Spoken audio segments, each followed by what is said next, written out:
Some guys call it a quick square. I've always known it as a quick square. Make my straight line there. Come back over. Make my line there. Now, this is the kind of cool thing that I like to use this for. This is called a guide, or clamp and cut edge guide. So it's got places where you just pinch it and you can move it. I'm going to go ahead and move it all the way out. Also, I'm going to square it with this here at the other end just to make sure I'm still on point there. Now I've got it raised up a little bit and it probably won't stick. Just see if it does. Okay. Let me flip it over. We'll just use a little what we call southern ingenuity.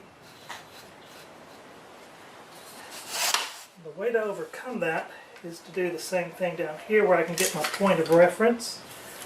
So I'm going to do 24 1/4 here.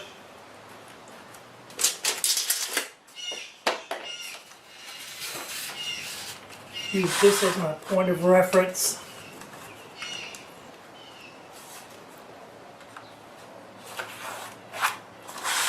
There we go. Put the two lines together.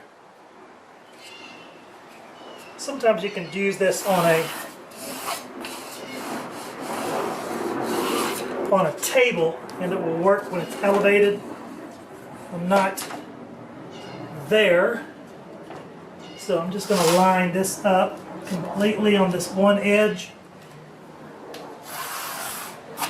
and now I got my square. So now what we're going to do is just go ahead and cut this out, and then we'll get to the next stage. So what I'm going to do here is just go ahead and make my straight cut all the way from one end to the next, and I'll show you why here in a second. Because if I score this on the finished side,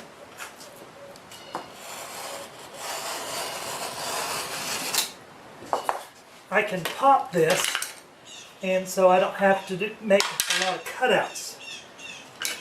So just lift it up like so, hit it from behind, back, edge of this. What I'll do is start at the bottom, cut right into the crease,